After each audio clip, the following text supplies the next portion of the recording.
We're now going to demonstrate the cerebellar exam. The cerebellum can be affected in many of your patients, and you might not recognize that it's affected unless you test the cerebellum. The signs of cerebellar dysfunction from head to foot are scanning speech. So if you ask the patient to say something with many consonants in it, such as the British Constitution, they might say the British Constitution.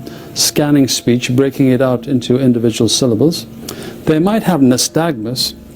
So if I ask the patient to follow my finger, they would have a nystagmus with the fast phase pointing to the site of disease. I should also say that if they have disease in the vermis and flocculonodular lobe, the patient wouldn't even be able to sit up. They would have truncal ataxia, and you would not even be able to get this far in the testing. Continuing after doing scanning speech, nystagmus, we would now look for dysmetria with the finger to nose test. The whole idea here is to try and put as many joints in play as we can. Just count them, 1, 2, 3, 4, 5, 6. As many joints as we can where agonist and antagonist muscles are working together. And the great beauty of the cerebellum is that it's able to coordinate all of this in one smooth motion. And I'm going to now ask the patient to touch his nose as quickly as he can. Back and forth if you don't mind. Excellent. And now touch my finger in your nose. This task, which is not easy, comes about because of an intact cerebellum. Another test that you can do is called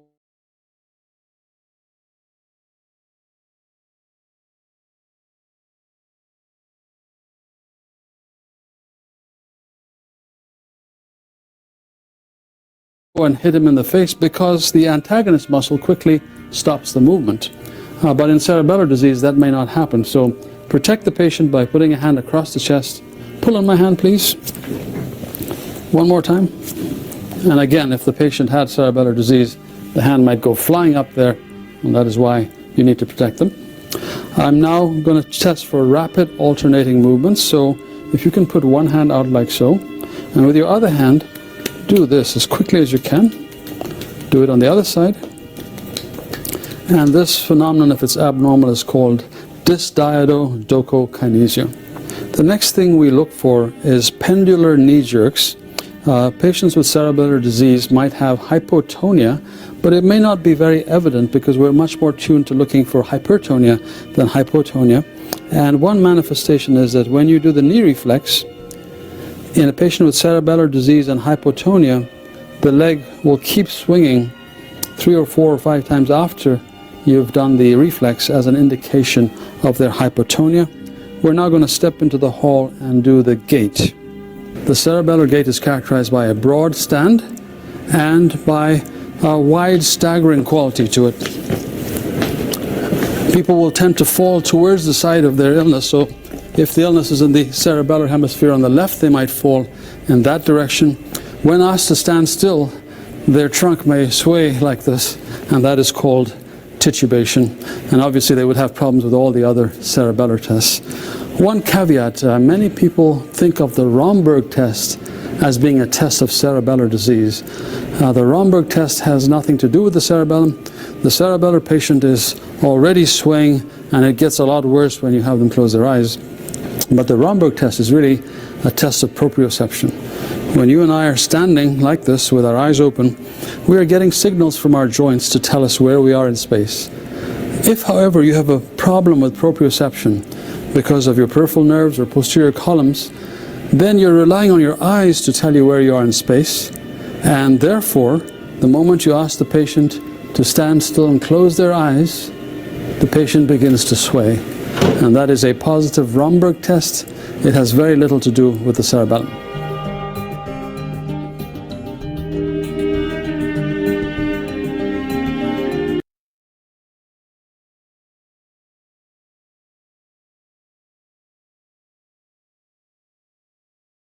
I hope that is quite clear that the Romberg's test, remember you already had your lecture with Dr. Hershey on the dorsal column pathway.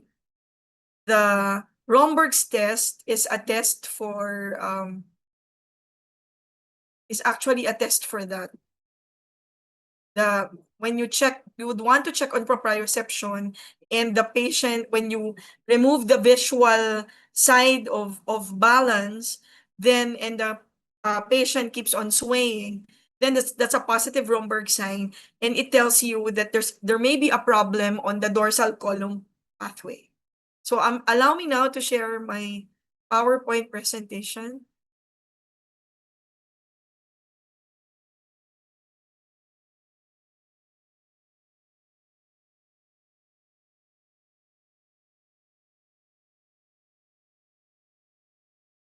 Yan, medyo marami siya because of the uh, uh, there's quite a number of pathways, but I will only discuss the major ones, and then just allow you to read the minor ones on the summary.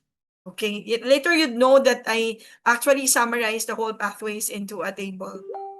Now, the objective of this lecture, just like the basal ganglia, is to explain the clinical manifestation of cerebellar dysfunction based on the structure or structures affected, the cerebellar cortex circuitry affected, and the pathways involved. Now, just like the basal ganglia, but largely the cerebellum is responsible for the coordination of voluntary muscle activity, equilibrium. That's why if you look at the cerebellar exam, it checks on what? You doing the gait, and then if there's imbalance during when you're trying to walk, there may be a concern on the cerebellum. And also remember this, the alternate pronation, supination of the hand, then on another hand that is that checks on the coordination. And of course, the muscle tone. Please know that each hemisphere controls the muscular movement on the same side of the body. What you should know at this time is that even if the pathway would cross, babalik siya ulit dun sa side niya. Kaya ang ending, ipsilateral pa din yung lesion. That is something you should remember. Now, just like, look at this, no? Just like that of the basal ganglia, the one responsible for the main motor control still the motor cortex, which is Brodmann area 4, which is seen on the precentral gyrus. But the function of the cerebellum is what? To modulate, to correct the movement that you are to make, so that if it lacks coordination, so it compares the right and the left side. So that's what the cerebellum would do. So it would tell the motor cortex, oops, the movement is not okay. So the cerebellum reassess. So that's why in this slide, it's a comparator. So because it compares the movement on the right and the left, and of course, it also compares your movement, your current movement, to the previous movement. Now, these are the parts of the cerebellum. That's why it's called the little brain. Why? You see sort of corrugations, but this time they are not called gyrus or gyri in plural form. They're called, this one, your folia. So the folds here are called folia, not gyri. But you see the spaces, the areas of white matter in between. These are called your arbor vitae. So why arbor vitae? Because it resembles the branches of a tree. Yeah. Okay? Now, just like the cerebrum. So the big brain there is called the cerebrum. This is called your cerebellum. You see areas of gray matter and you see areas of white matter. That's why this time it's not the cerebral cortex, it's the cerebellar cortex. Okay? Now, if you look at the lobes of the cerebellum, it is divided into, tingnan nyo yung view ha, kasi you'd see that the cerebellum muna is what? is this is your fourth ventricle. This is the pons, this is the medulla. So you look at the attachment, it's very near the fourth ventricle, and of course the medulla and the pons. Okay? Now, the cerebellum is divided into many lobes, but as in this view where you see the dermis, no, this one, this is the anterior lobe and this is the posterior lobe.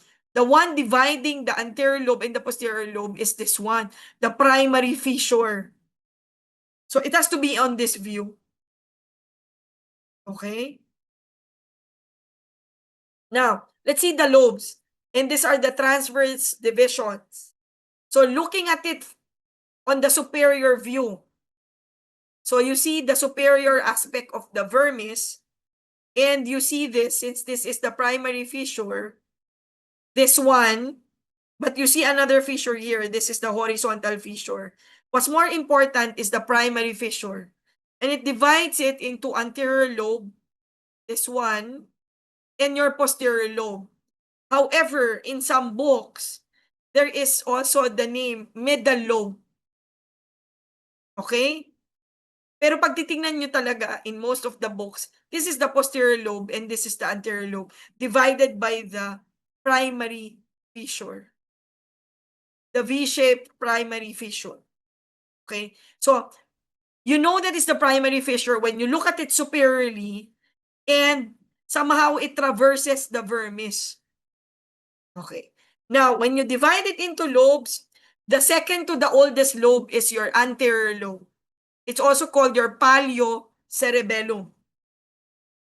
Okay. Now, anything that, any inputs, any impulses that would come from the spinal cord going to the cerebellum, and that of the cranial nerve, specifically cranial nerve 5, would be processed. So, papasok ng cerebellum, no? That's still descending though, kasi motor nga, motor tracks. So, if it's from the spinal cord, kaso lang kung spinal cord to the cerebellum, pataas. Okay? Now, if it's from the trigeminal nerve, halos magkadikit na yon.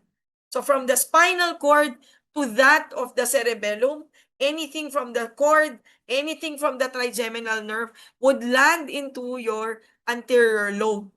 So alam nyo pag tinanong kayo, which lobe of the cerebellum would process inputs from the spinal cord, such as the spinocerebellar pathway, the trigeminal-cerebellar pathway, responsible for stance and gait.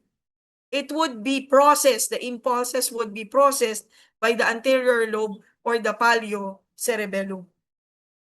Now, this is it. Ayan. So that you won't forget posture, anything from the spinal cord. It will be processed by the paleo-cerebellum. So you remember the picture, you remember everything. Next is your archicerebellum, which is actually the oldest lobe. Oldest in terms of the discovery of the lobes of the cerebellum. And this is the so-called, actually magkahiwalay yung structure na yan. Pero since they recognize that this lobe has the same function, they collectively label that as your flocculo-nodular lobe. Pero actually, magkahiwalay yung flocculus on each side of the cerebellar hemisphere. Tapos nasa gitna yung nodule. But the whole lobe is your flocculo-nodular lobe. And anything that will come from the vestibular nuclei, no, the nuclei of the vestibular nerve, which is cranial nerve, OOO, to touch and feel. O yun na nga. Galing saan? Cranial nerve, ano ang vestibular nerve? Ito yung nuclei. Kaya nyo yan. 8. Diba? 7 yung facial. Ang best friend, si 8 at saka si 9. Si vestibular. Pero dikit-dikit yun. Diba? 7, 8, and 9. So, that's anything that will come from the vestibular nuclei which is the nucleus of the vestibular nerve, then it would be processed by the flocculonodular lobe. That's why vestibular yan, responsible for what? Balance, posture, eye movement, so that you maintain equilibrium. There. So, eyes, ears, responsible for balance, flocculonodular lobe, archicerebellum. Kasi old eh. Archi. Now, anything that's new, anything coming from the higher centers, specifically the cerebral cortex. So, binigyan kayo ng choices, no?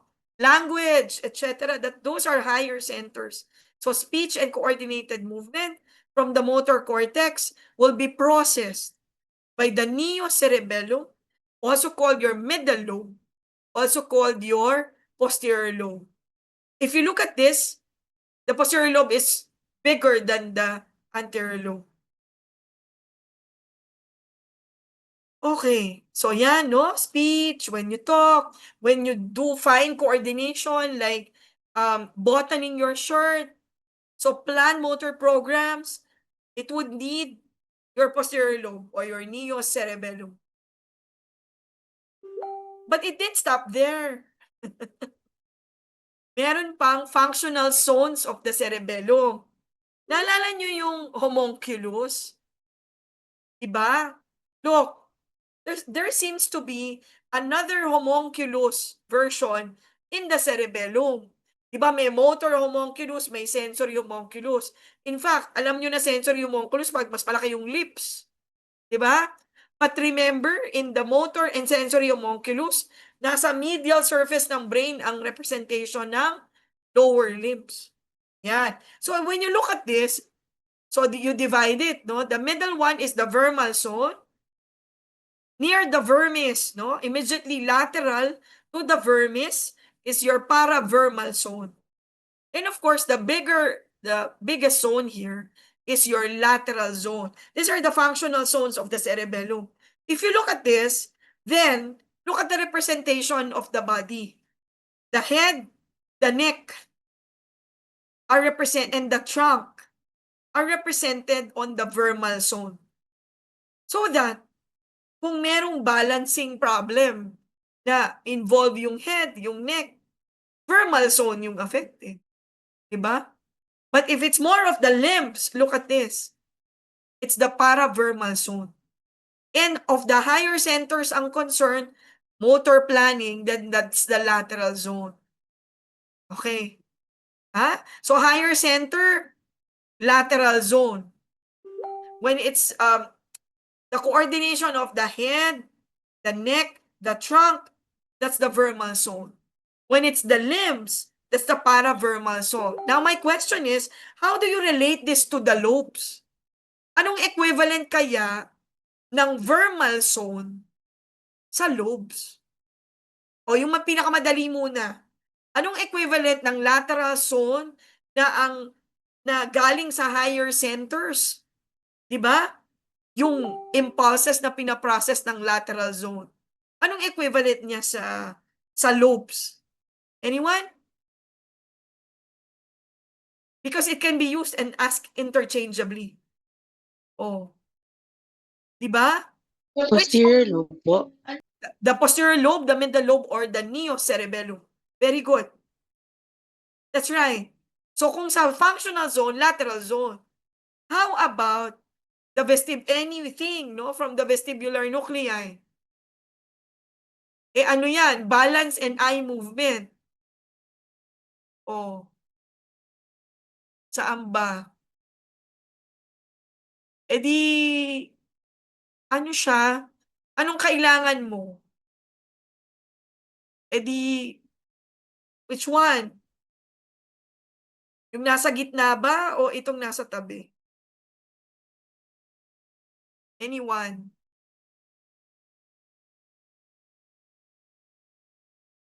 Ha? Ang kailangan mo yung nasa tabi. Alright? So, ang version ng paravermal, yung, which one? Yung flocculonodular lobe, which is your archicerebellum. Anong version ng paleo-cerebellum? Which is coming from the any impulses coming from the spinal cord. Yung vermal zone. Okay? So, vermal zone, ang equivalent niya sa lobes is your anterior lobe. Lateral lobe, your posterior lobe, or your middle lobe, or your neocerebellum. Para vermal, the equivalent would be your flocculonodular lobe or your archicerebellum. Okay, so just like earlier, these are the functions. Diba? So, saang movement? Yung source. Siyempre, pag limbs, kaya yan yung representation para vermal. Pag the head, the neck, the shoulder, the thorax, the hips, vermal.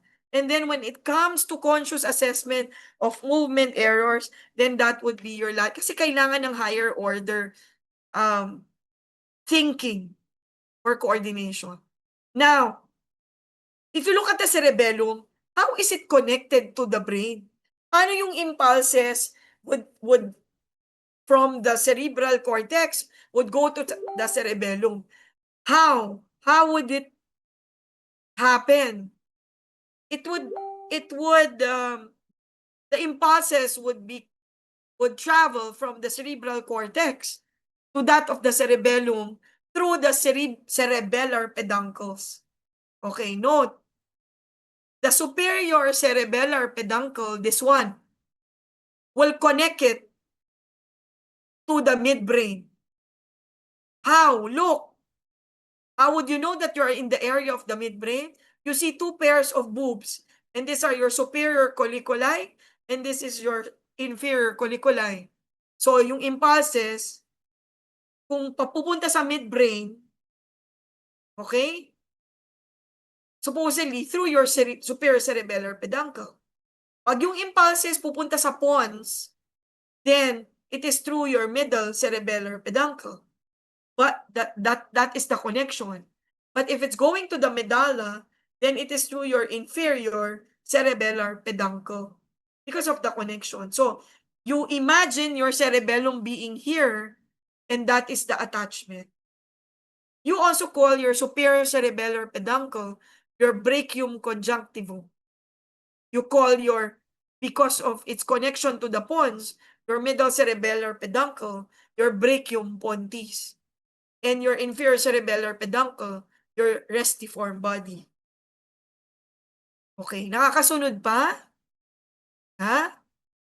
Kaya pa? Kaya yan.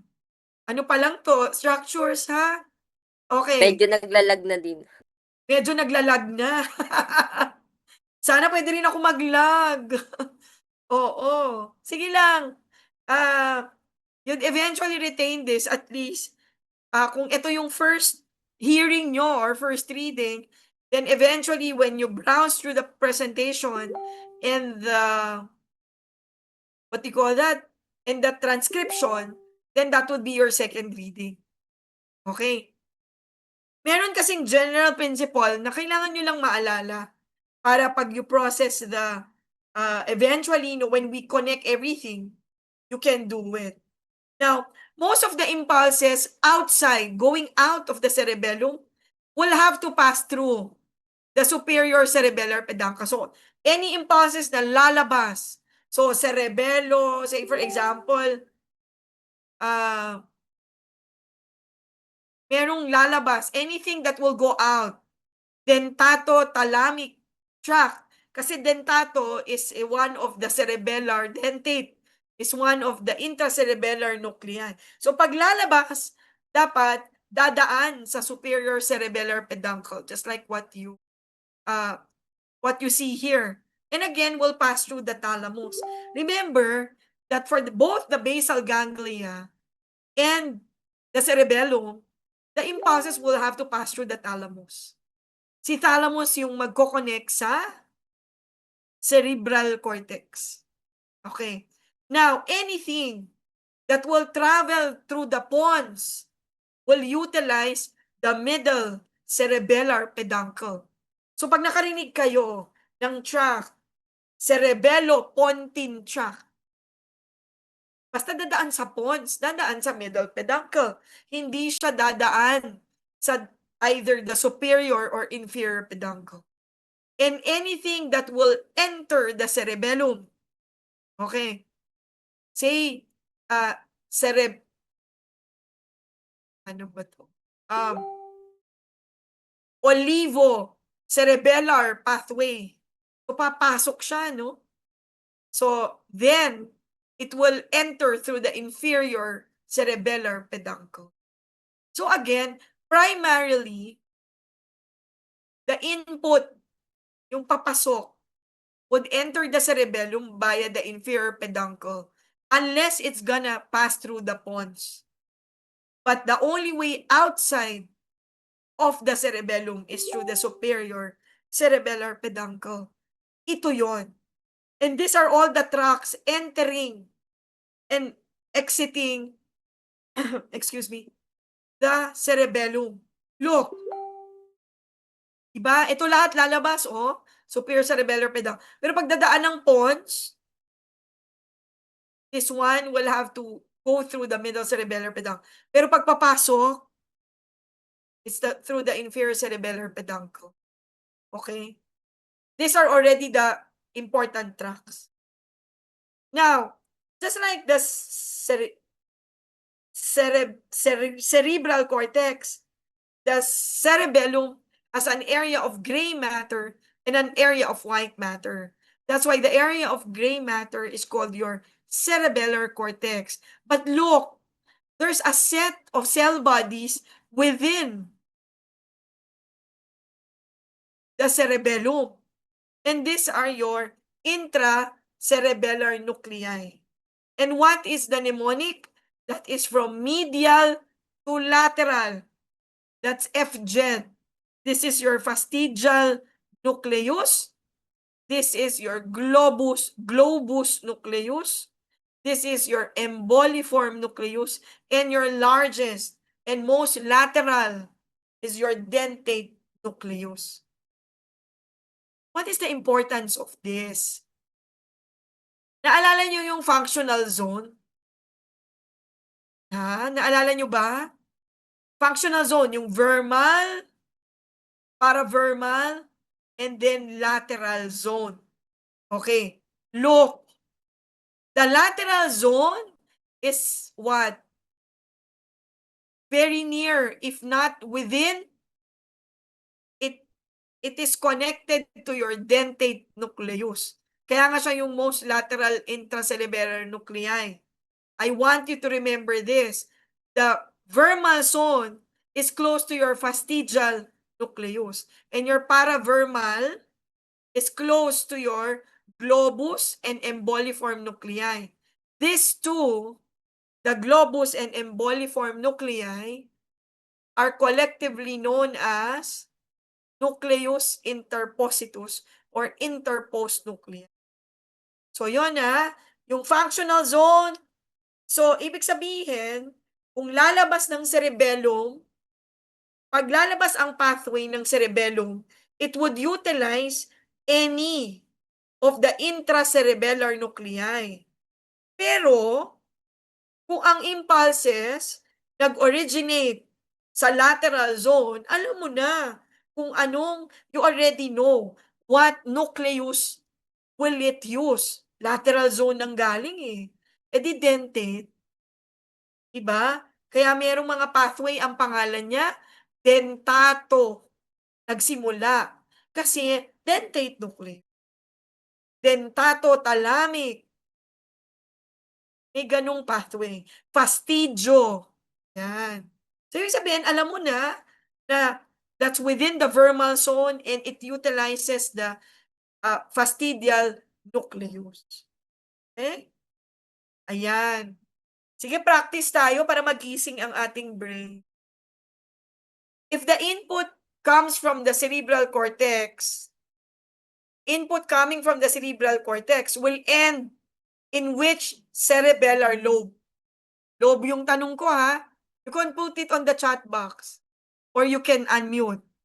Galing sa cerebral cortex, saan mapupuntang lobe? Kung ang input galing doon. O yung lobe, ang choices nyo, 3 lang. Diba? Anyone? Ang choices, yes. Anong lobe? Galing sa cerebral cortex?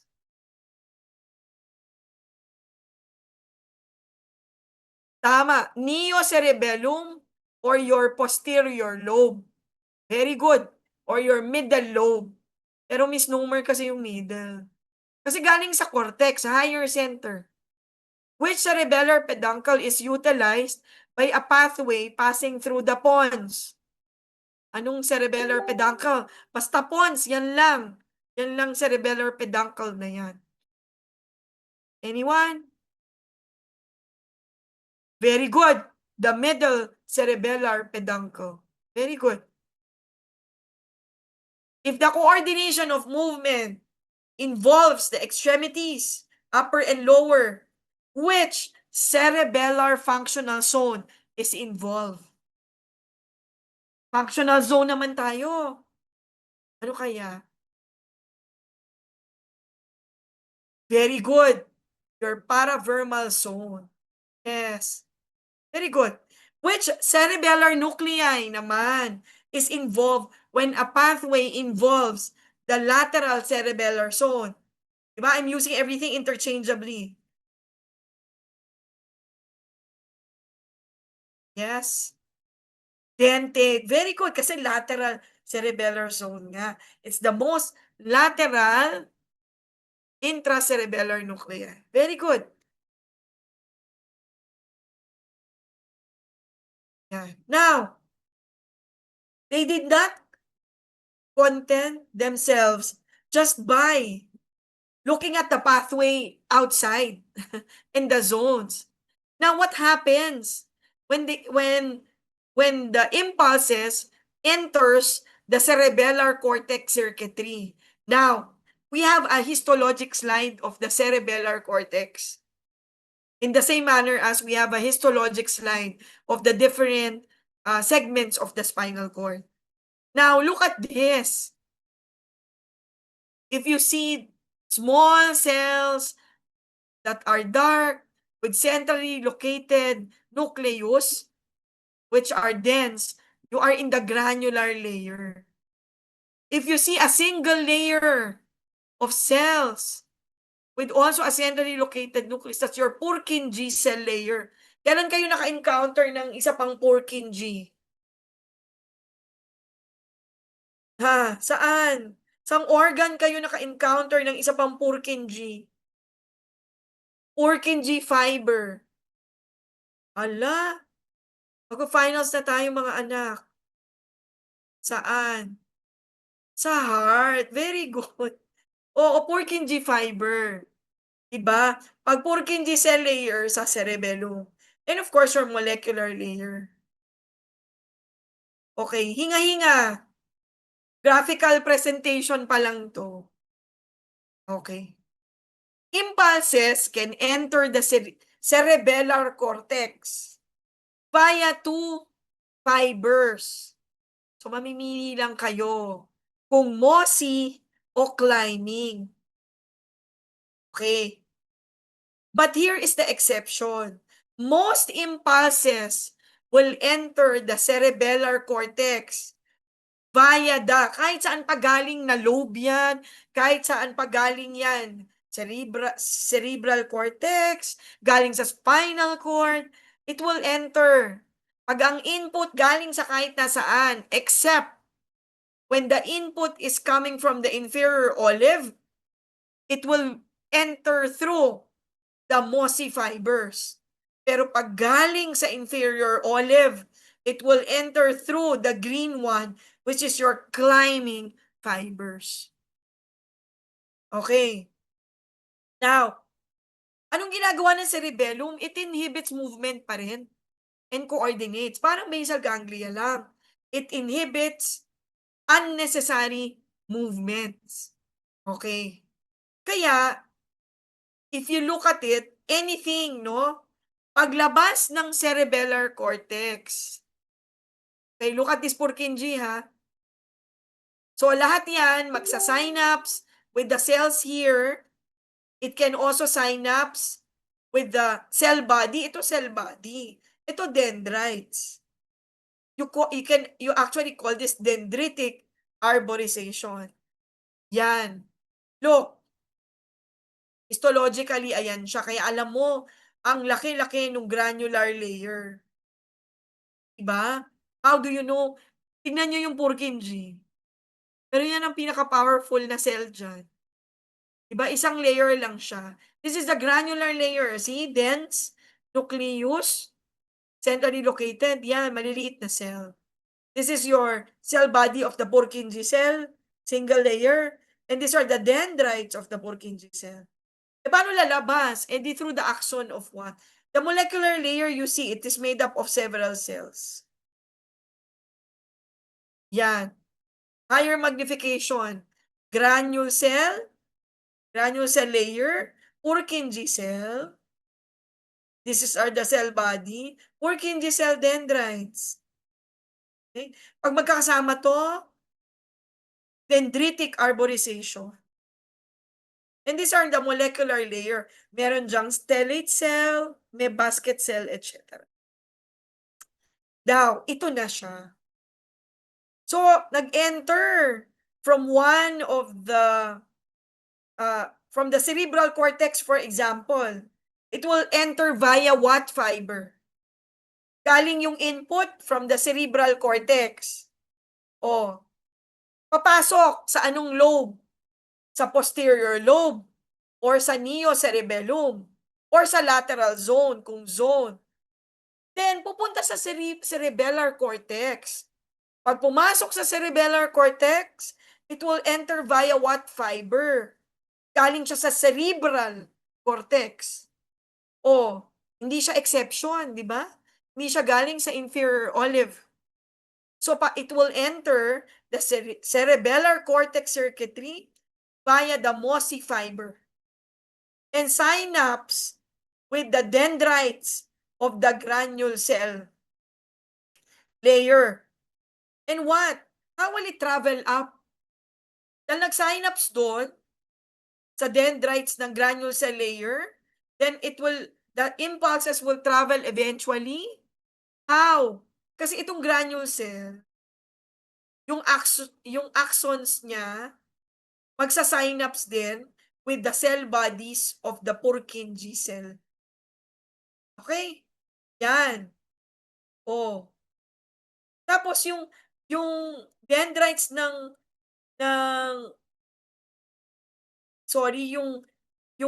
yung axons ng ng granule cell, yan yung parallel fibers dito. Okay. Whatever happens, you know what the ending is? So it travels up to the molecular layer. The ending will be impulses will go out of the cerebellar cortex circuitry only through. So ayan o, nakita nyo si dendritic arborization ng Purkinje. Basta nakarating kay Purkinje, nag-synapse doon, and then because of its dendritic arborization, it actually synapses with all the cells in the molecular layer. But how will it go out? The circuitry only through the axon of the Purkinje cell. So dendrite ito, away from the cell. Impulses away, go out of the cerebellar cortex via what? The axon of the Purkinje, which is inhibitory, di ba? So ang Purkinje cell, most of them are inhibitory. And then it will synapse paglabas niya. Kasi nasa cerebellum ka pa eh. It will synapse with what? It depends, di ba? Kung saan galing yung input. Any of the intracerebellar nuclei. Uulitin ko, saan galing yung input? Sa cerebral cortex. Pumasok sa anong lobe? Diba? Posterior lobe or your neocerebellum. Kung anong zone, lateral zone. E paglabas, kanino magsa-synapse na intracerebellar nuclei given the lateral zone? Kaninong yung axon of the Purkinje? Anong intracerebellar nuclei magsa-synapse? What do you think? Lateral zone pumunta yung impulses. Because the input came from the cerebral cortex. What intracerebellar nuclei? Sinong related sa lateral zone? Dun sa FGED. Which is the most lateral intracerebellar nuclei? Kanina ang daming yung sagot. Naglag na talaga. Dentate. Dentate. Oo, ang spelling nun may T ha. Naglalag na nga tayo. Okay. Baliktad no? Hindi yung signal hindi yung connectivity yung naglalag. Ang naglalag yung tao. Okay. And then out. So, lalabas na siya ng cerebellum kasi nag-synapse na sa intracerebellar nuclei. Kaya yan yung pathway ng dentato. Lalabas eh. Okay? So, that is the practice. Any questions? E paano din? Pag galing sa inferior olive ang input, hindi papasok through the MOSI. It will enter to the climbing fiber. Alam niyo kung bakit siya climbing? Diretso siya sa Purkinje. Diretso ang climb niya sa dendrites ng Purkinje cell. And then out via yun pa rin, axon of the Purkinje cell here. See, magsa-synapse sa molecular layer and then out via the axon of the Purkinje synapse with the deep cerebellar nuclei. And again, ulitin ko ha, kaninong deep cerebellar nuclei siya magsa-synapse? Depende, again, kung saan galing ang input. Diba? That's why I was asking you earlier, si medial to lateral FGED. Kanino connected si fastigial, vermal zone? Kanino connected si interpositus, yung dalawa, globus and emboliform? Kay paravermal zone. Diba? Okay. Kasi mamaya, i-connect natin siyang lahat. Look, what is the predominant neurotransmitter? GABA. Because the ending is inhibitory, is inhibition when it comes to the Purkinje cell. Ayusin mo yung movement. Huwag masyadong gagalaw. Okay? That's why if there is a problem with the cerebellum, there is unnecessary movement. Marami. Look,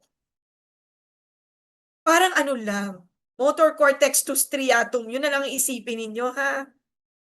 Kapag galing sa labas at papasok ng cerebellar cortex, the mossy fiber or the climbing fiber, when it synapse with anything, with any cell or any cell body, it would be excitatory. It would utilize the neurotransmitter glutamate. Kaya ganun talaga, yung pagpapasok, yung umpisa ng tract, whether it be basal ganglia or cerebellum, excitatory. Pag nasa loob na, lahat na lang, synapse ang granule cell with Purkinje or granule cell with anything, it will not be, see this, lahat yan, dendrites and axons ng granule cell, it would always be inhibitory, kaya negative, puro GABA. Okay? So, yung papasok, laging excitatory, kaya glutamate. You are to make a guess. Ayan. I summarized it. You won't see this in the book because I was the one who made this. Okay? So, sinamarize ko na. Kaya lang sana wag niyong i-memorize. Look, anything coming from, parang any input coming from everywhere, when it enters the cerebellar cortex, except when the input is from the inferior olive, it will enter via the mossy fiber. But from the inferior olive, when the input is from the inferior olive, it will enter via the climbing fiber. Okay. Now, eventually, this one synapse with the granule cell layer, molecular layer, and then out via the Purkinje cell axon. Pero kaya climbing ito, diretso siya sa molecular layer to synapse with the dendrites of the Purkinje cell. Diba climbing nga eh. Iniskipan si granule cell. Okay? Now, this is it. Diba? So, it depends whether kung saan yung origin. Now, I showed you the neurologic exam. Now, this is a summary. Summary pa yan, mga anak. Of the pathways and the tracks that enters and exit the cerebellum. Hala, Din, ang dami niyan. I-discuss po ba natin lahat? Hindi. We will only discuss 2 major pathways. 3 kung kaya, yung galing sa fastigial nucleus. But we'll only discuss one that's going out, which is the dentatothalamic, and one that's going in, but through the pons. And that's the corticopontocerebellar pathway. Mahaba naman. Corticopontocerebellar. Bakit? Alam nyo, later, you'd realize it's one pathway. Corticopontocerebello-dentatothalamic pathway. It only happens in the cerebellum. What goes in will go out. That's why the lesion is ipsilateral. Okay, so these are afferent tracts. That's why afferent. So, papasok. Diba? Look, it utilizes the inferior cerebellar peduncle. Pero pag palabas, mostly, it utilizes the superior cerebellar peduncle. Except for, tingnan nyo, pag galing sa spinal cord, it utilized mostly the superior cerebellar peduncle. So, yan yung mga exception. But when it's a pathway or a tract that utilizes the pons, it will pass through the middle cerebellar peduncle. Okay, look at the connection. I would want you to realize something. This is your, wait, it's not here. This is, let's discuss first the cerebellar afferent fibers. So yung papasok ng cerebellum. Look at it, it's a descending tract. Cortico, ponto, and that pontocerebellar. So we'll discuss that. And this is important in the control of voluntary movement or the initiation of movement. Gusto kong, like what I said, gusto kong i-extend. I want to extend my arm and my forearm. My upper extremities. Okay. You want to do that? Look. This one. Actually, madali lang. But look at this. Look at this tract. This is your cortico-spinal tract. Ito yung cortico-spinal tract. Look at the proximity of the cortico-pontocerebellar pathway with the cortico-spinal tract. If only to tell you that the cerebellar tracts, because of its proximity, it really controls and it really coordinates the movement. Okay. Do you want me to illustrate this with a laterality? Lalagyan ko ng right or left, ha? Para alam nyo kung magko-cross or hindi. That's what you're supposed to memorize when you memorize the tract. Saan siya magko-cross? Okay? So this is the right, this is the left. Kasi baliktad, di ba, pagkaharap mo.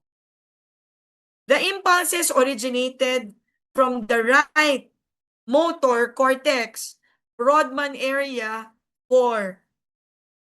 It will pass through, look, ano to? The anterior limb of the internal capsule. Diba? Yan. Diba yan yun? This is the anterior, this is the posterior limb. Will pass through the anterior limb of the internal capsule. Okay?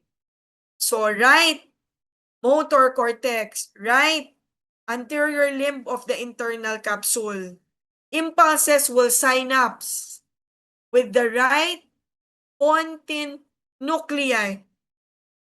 And then what? Will give rise to your transverse pontine fibers. Look, ito yon. Give rise to the fibers. Diba? Right? Pontine nuclei will give rise to the pontine fibers, which will cross. Okay? Which will cross the right pontine transverse fibers will cross the area of decussation and will cross through what? Cerebellar, peduncle, and what? Laterality. Tatawid eh. Cortico, dumaan sa pontine nuclei, nag-synapse para makapunta sa pons ng kabila. Ano? Anong cerebellar peduncle dadaan ito? Ha? Middle po. Very good.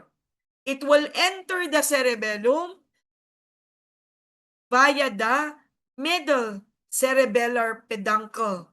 Galing sa cortex, yung impulses. Daan sa middle cerebellar peduncle. What lobe will it end?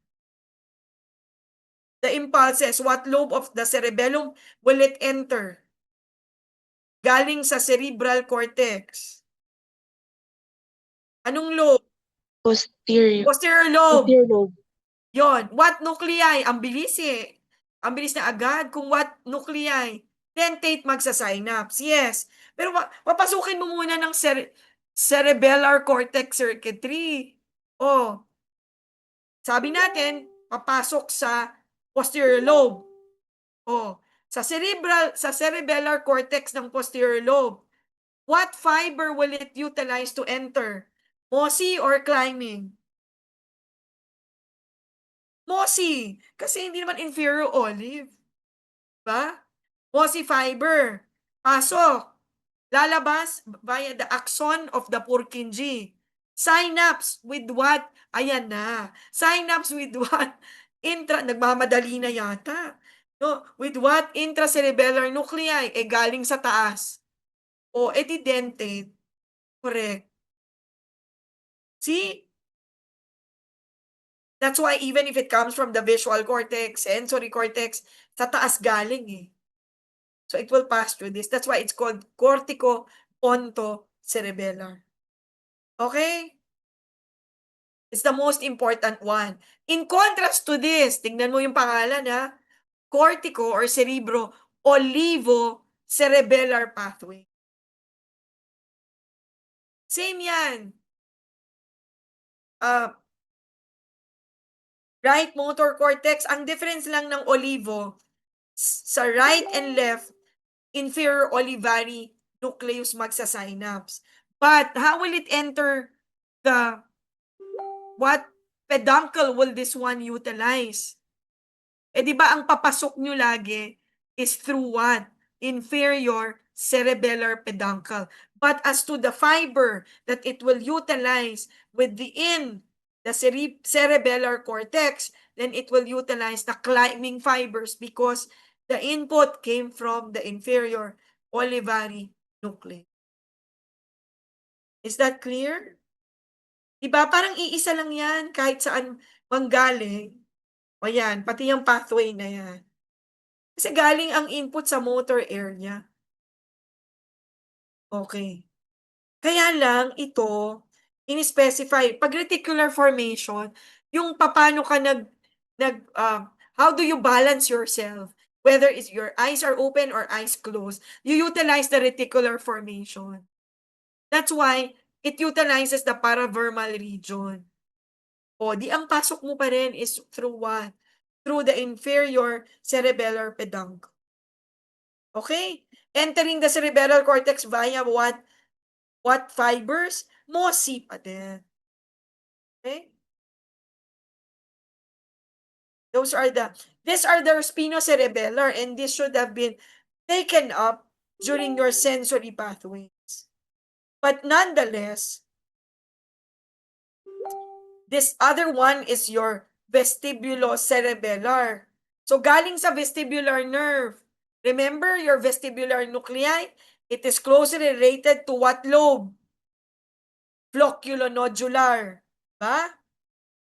Ano pa yung tawag sa lobe na yan? Arcus cerebellum. When it's responsible for balancing ear, head, neck. It is related to what zone? Mga anak.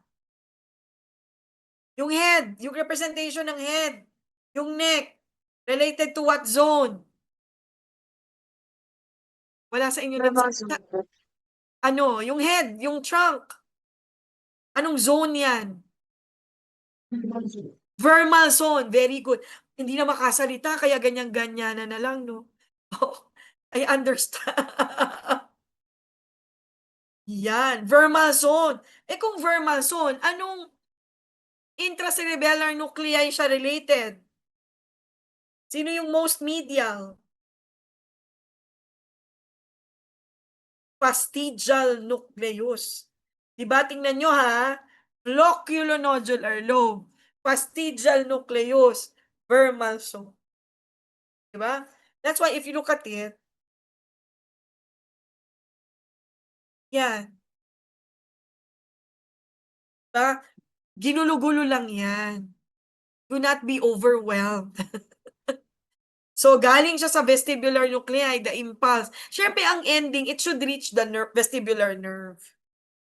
Okay. But, before it reaches the vestibular nerve, it enters what lobe? Flocculonodular lobe. It enters what zone? Vermal zone. It enters the cerebellar cortex circuitry via what fibers? MOSI. Kasi galing ba sa inferior olive? Hindi po. Oh. It eventually pasok sa circuitry, lalabas via the axons of the Purkinje, synapse with what? Nucleus. Vermal zone sabi niyo eh. E di fastigial.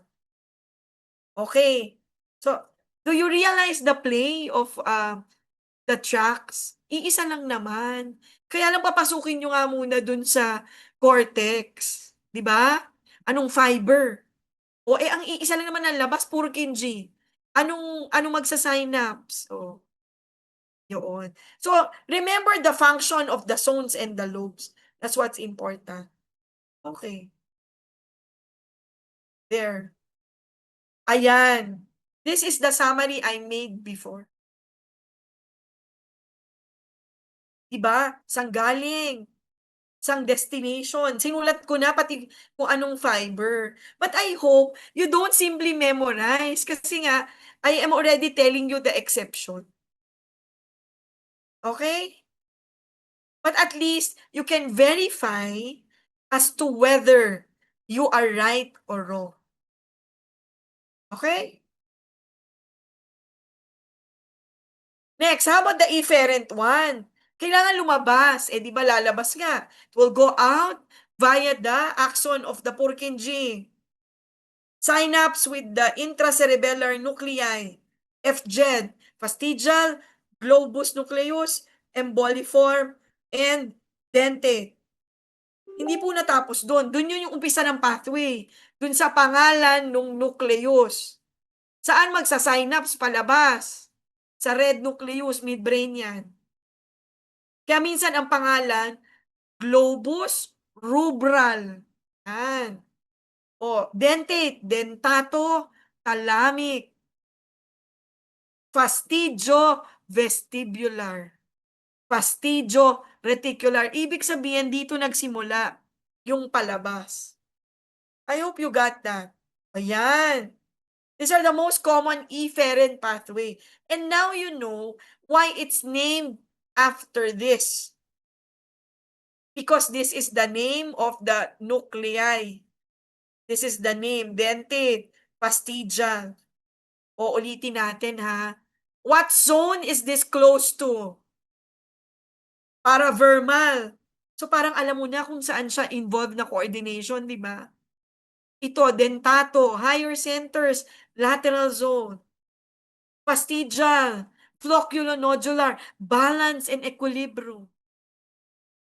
Related to the vermal zone. I hope you can use it interchangeably. Lobat na nga lang kayo tsaka ako. Hindi lang kayo. Okay? This is the relay zone. So anything that's going out will what? Traverse what? This one. The superior peduncle decussation. Lagi yan magkocross. Yun ang tawag doon. There. Look. These are the efferent pathway. They will always cross the superior cerebellar peduncle decussation to go to the other side. Diba? Eh din, bakit ipsilateral pa din? Why? Because the pathway is connected. Katulad ng sinabi ko kanina. Tingnan nyo ha. Oh. I will discuss this. This is your corticospinal tract, which is crossed. Look at the one that controls it as well, efferently from the cerebellum. So from the dentate nucleus, it will go out, the inputs, the impulses will go out of the cerebellum via what peduncle? Mostly will go out to this peduncle.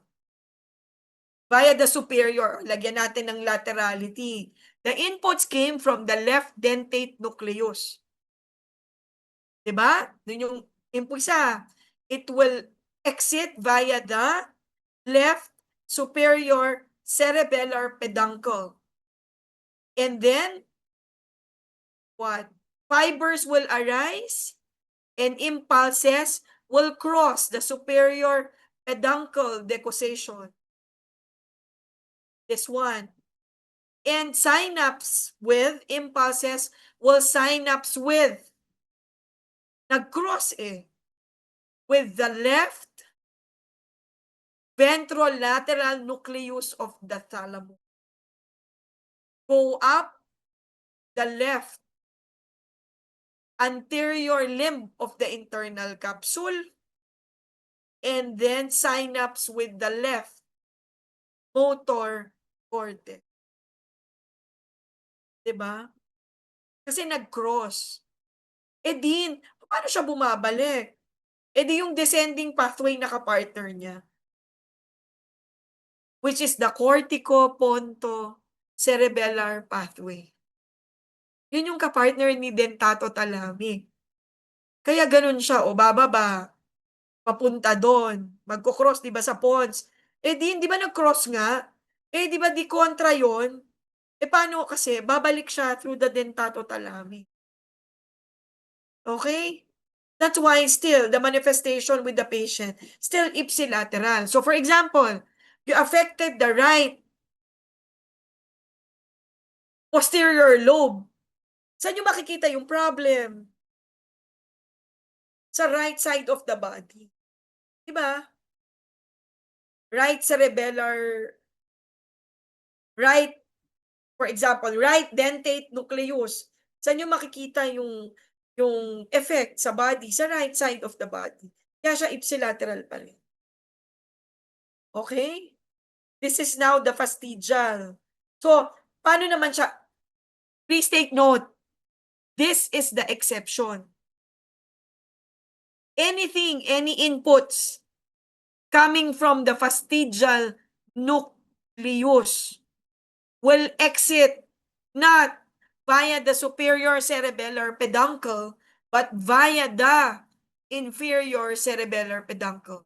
Alam nyo naman, in anatomy, you have to memorize the exception. So lahat ng nag-exit superior cerebellar peduncle, except when the inputs would arise from the fastigial nucleus. It will exit through the inferior cerebellar peduncle. It's there in the table. Yan, o see? Exit, fastigial kasi galing. Kahit na reticular siya. That's why you have this. I summarized it again in another table. So ito yung essentially the pathway. Okay, but like what I said, don't want you to just memorize it. Okay. And the end is, let us connect all. And look at the cortico, ponto, cerebello, dentato, talamo, cortical pathway. Ano ba yan, di? Yan pa lang. Nalalag na kami. But see the connection. Let's decipher. Impulses originated from the left motor cortex, Brodmann area 4, precentral gyrus. Diba? It will go down the left, corona radiata, left anterior limb of the internal capsule, synapse with the left, pontine nuclei. From the left, from the synapse will arise the transverse pontine fibers, which will cross the midline or the area of decussation to go inside the cerebellum via what peduncle? Nag-cross via the right middle cerebellar peduncle. Kaya lang galing sa taas yung impulses. It will enter what lobe? Posterior lobe. What zone? Lateral zone. Diba? Higher center kasi. Cerebral cortex eh. It will enter the cerebellar cortex circuitry via what? Fiber. Mosi. Ba? Kasi hindi man inferior olive, hindi nyo man narinig yung inferior olive. Synapse with the granule cell layer. Synapse with the cell bodies of the Purkinje and the dendrites of the Purkinje. Go out of the cerebellar cortex circuitry via the axon of the Purkinje cell. Synapse with what? Intracerebellar nuclei. Lateral zone o edi? Dentate. Diba? Dentate nucleus. So, it will utilize the dentate nucleus to go out. Ano mangyayari? Dentate nucleus will go out via what peduncle? Impulses will go out. Lalabas eh. Superior, very good. Superior via the right, superior cerebellar peduncle. Kasi right ang ending natin, di ba? Oh. It will cross, the impulses will cross to the superior cerebellar peduncle decussation. Diba? Nag-cross na to synapse with the left ventrolateral nucleus of the thalamus. And then impulses will go up to the corona radiata, left corona radiata, and synapse with the left motor cortex. And that is the whole pathway of the cortico, ponto, cerebello, dentato, talamo, cortical pathway. Now you know why it's ipsilateral. Diba? Yan. O ayan. Question. Name the entry fiber into the circuitry. Posterior spinocerebellar. Paano papasok yan? Ano, MOSI or climbing? You can unmute. Ayan, ayaw na, hindi na kayang magsalita. Chat na lang. MOSI, very good. Cerebro-olivocerebellar. It will enter the circuitry via what? Fiber. Very good, kasi nakita si Olivo. Yon. Next, name the cerebellar peduncle utilized by the pathway. O kahit hindi nyo yan alam, masasagot nyo yan. Cuneo-cerebellar. Paano yan? What will it utilize? When it enters the cerebellum. Inferior cerebellar peduncle. Very good. Itong corticoponto. O hindi fiber ang tinatanong ko ha. Cerebellar peduncle. Pina-practice ko kayo actually. O, di ba pag dadaan sa pons? Yes, very good. Middle. One of the exception. Basta spinocerebellar. Saan? Anong i-utilize niyan? Enter and exit actually. Ano? Superior cerebellar peduncle. Pag sa fastidio, saan siya lalabas? Hindi sa superior cerebellar ha? Lalabas sa inferior cerebellar peduncle. Again, most will enter via what peduncle? Inferior cerebellar peduncle, except when it's passing through the pons. Kasi middle yon. Except when it's anterior spinocerebellar. Kasi superior siya papasok. Okay? Most will exit via what? The superior cerebellar peduncle. Except anything that begins with fastidio, which will exit via the inferior cerebellar peduncle. And we have discussed all of these. Yan. And these are the manifestations of problems of the cerebellum. Okay, the manifestation would still be ipsilateral. So if the one involved is the right side of the body, is the right cerebellum, any parts of the right cerebellum will affect, you will see the manifestation on the right side of the body. Okay? Ayan. And this can be read. This one. This was already mentioned in the examination. Alright? I hope I have given you sa sobrang dami ng pathway na yan, yan na talaga. That is already the shortest that I can do. Okay? Do you have any questions? You have any questions? If none, sige. Alright? So I hope you learned a lot. And you will remember them. Kahit na naglalag na. Oo. Na hanggang sa panaginip nyo, ano nga yung sinabi ni D doon, no? Oo. Medyo, ang feeling ko, blockbuster ako sa exam eh. Madami akong questions. From, oo, yun ang feeling ko sa 6th LE. I don't know, but I think even before, 60% of the questions would come from me hindi ko alam kung good news yun or bad news. But anyway, let us hope for the best, especially for the 6th LE. So anyone who can close, meron pa ba? Kaya pa ba ng in charge sa prayer?